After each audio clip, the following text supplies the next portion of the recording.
आज ध्वनि माध्यम से यह महाग्रंथ आपके साथ बातें करेगा। फलप्रद प्रतिबोध एवं सत्संग का पावन वायुमंडल रचेगा। मनुष्य जीवन का अंतिम ध्येय तो मुक्ति को ही पाना है। यह सीडी सुनकर अपने जीवन में व्यवहार की उलझनों का वैज्ञानिक समाधान पाकर अपना अंतिम ध्येय सिद्ध करने के लिए सजीवन मूर्ति यानी प्रत्यक्ष ज्ञानी पुरुष की प्राप्ति की झंखना प्रबल हो जाए, ऐसी मंगल कामना के साथ अक्रम विज्ञानी परम पूज्य दादा भगवान को हृदय से प्रार्थना करते हुए यह सीडी आपको अभेद भाव से समर्पित करते हैं। तो आइए गौर से सुनिए और अपने खुद के स्वनिवास का शिलान्यास कीजिए।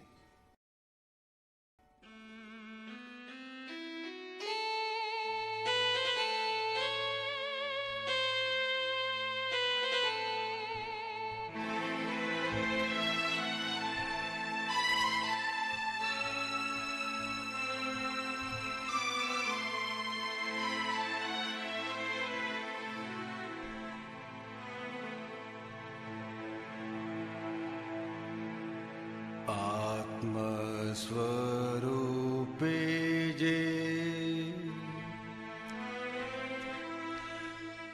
आत्मस्वरूपे जे स्पंदवया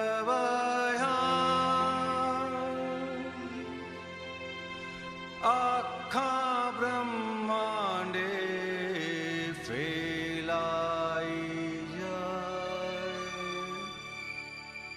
क्षेत्र रूपे जे कार्य थया सीमित सीमाड़े फल जो देखाय।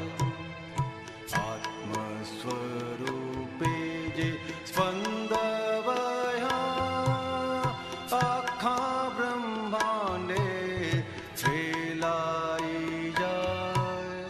क्षेत्र रूपे जे कार्य थया सीमित सीमाड़े फल जो देखाय।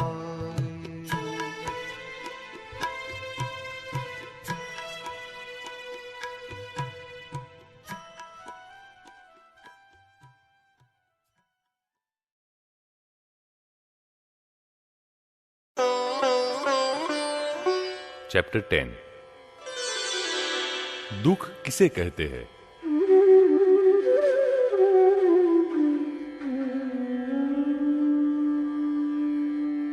जगत में सभी प्राणी सुख चाहते हैं, लेकिन सुख की परिभाषा क्या है? सुख तो ऐसा होना चाहिए कि जिसके बाद कभी दुख ही ना आए। ऐसा एक भी सुख है इस जगत में? नहीं ना, क्योंकि वास्तव में शाश्वत सुख तो स्वयं के भीतर है। स्वयं ही अनंत सुख के धाम है। फिर भी लोग तो नाशवंत चीजों में सुख को ढूंढने निकले हैं। संसारियों के सुख कैसे है?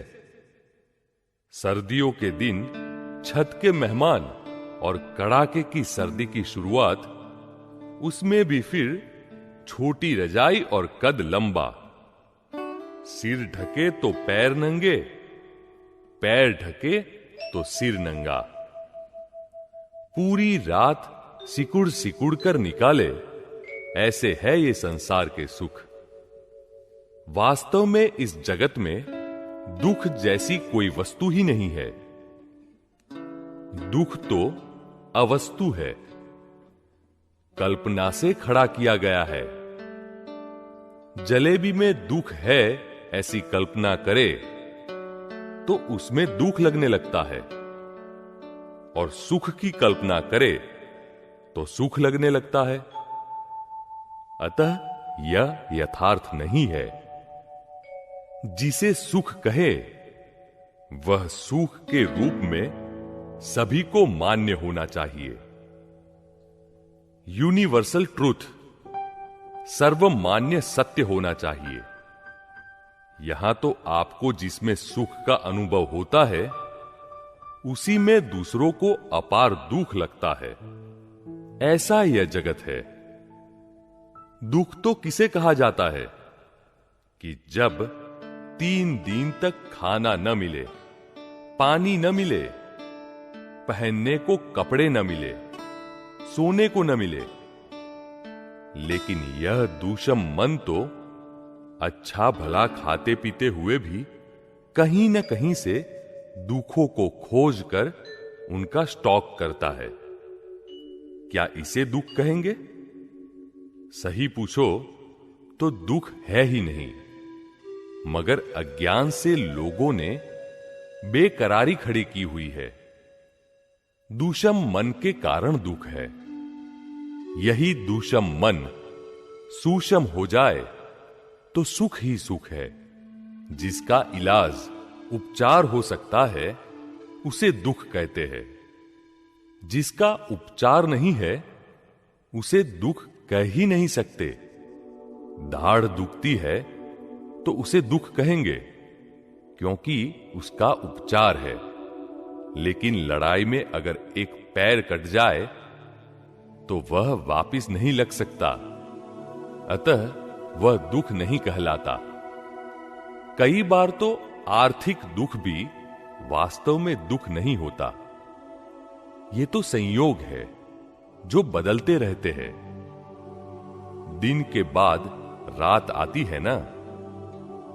आज नौकरी नहीं है तो कल नई नौकरी भी लग सकती है। हमें तो बस इतना ही देखना है कि कल की सब्जी के लिए पैसे है या नहीं। 3 प्रकार के दुख है, देह के, मन के और वाणी के। देह के दुखों को कष्ट कहते हैं, जिन्हें प्रत्यक्ष दुख कहते हैं। दाढ़ का दुखना, आंखों का दुखना, पक्षाघात, लकवा मारना, ये सब देह के दुख है। दूसरे है वाणी के दुख, जिन्हें घाव कहा जाता है।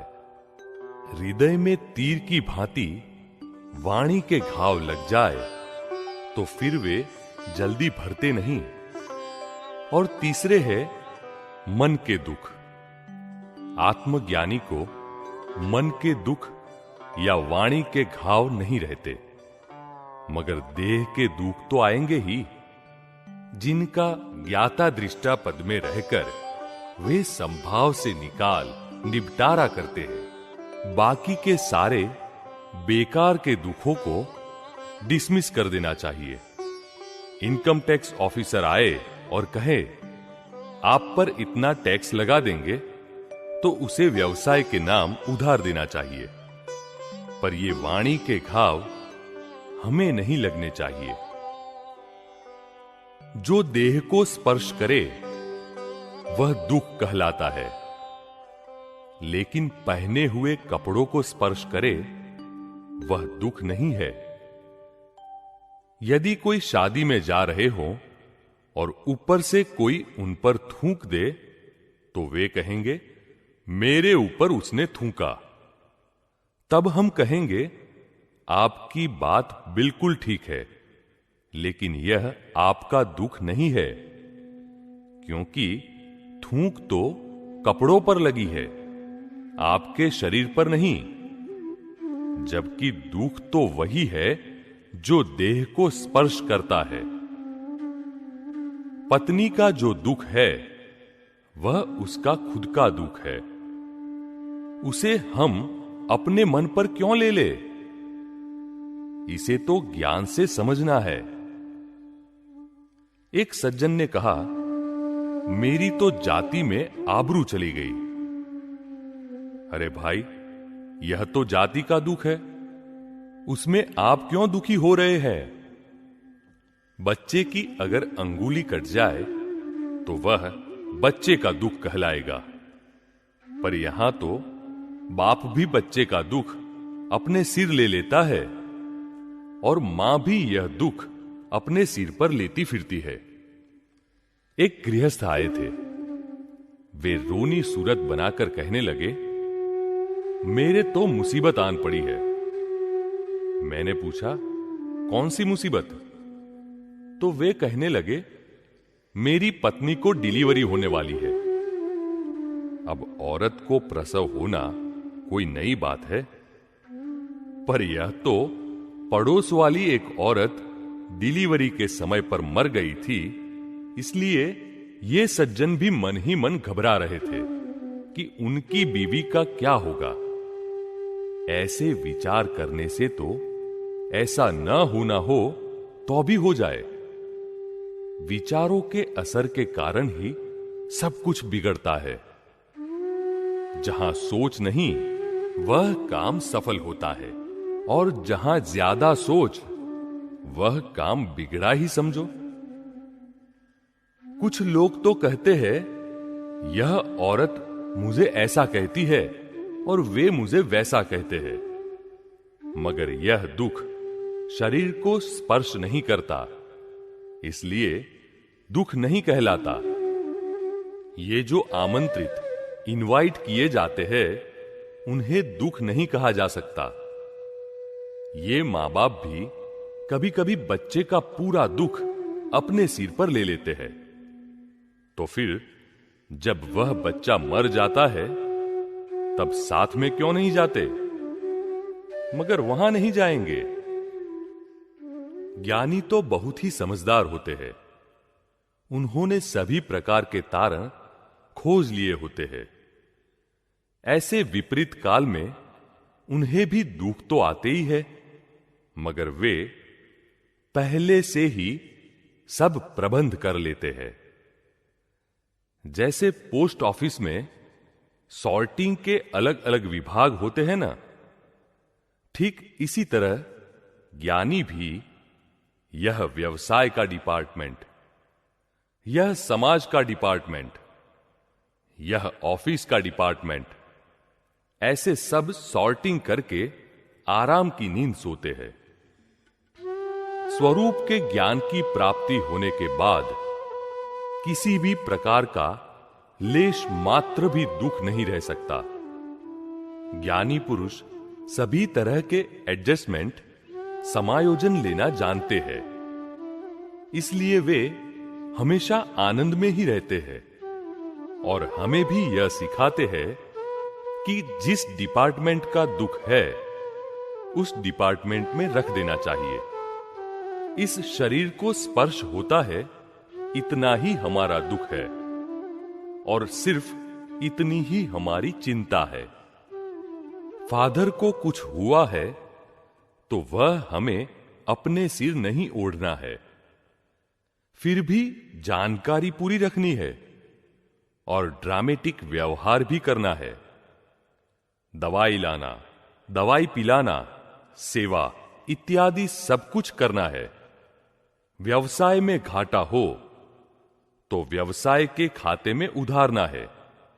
हम वह घाटा अपने सिर क्यों ले?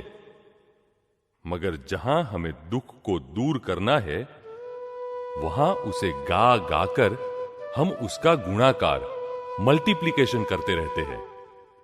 इसके बदले यदि सही समझ से उस रकम का भागाकार, डिवीजन कर लें, तो शेष कुछ भी नहीं रहेगा।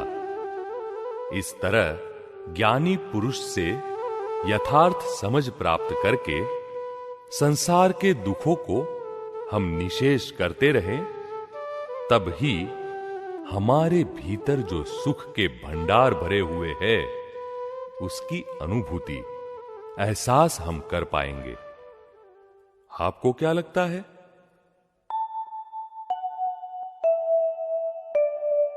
हाइलाइट्स।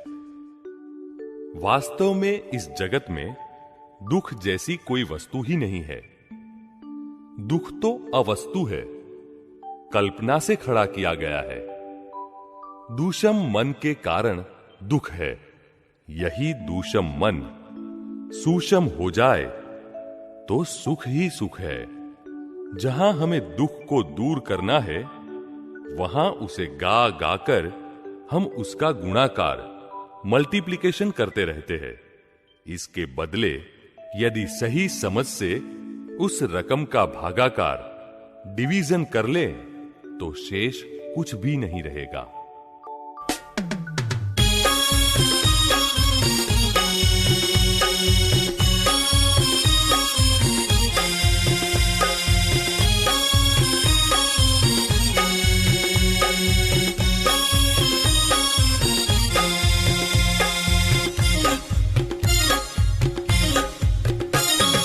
कुल से विरहित होगी समाज, मोक्षानुभूति होगी सहज।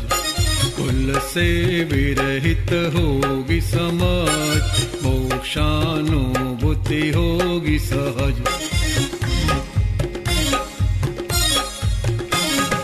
जागृत केवल आत्मा होगा, स्वयं ही मोक्ष स्वरूप होगा।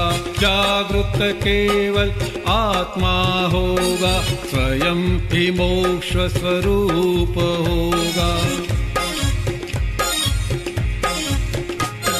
कुल से विरहित होगी समाज, मोक्षानुभूति होगी सहज। कुल से विरहित होगी समाज, मोक्षानुभूति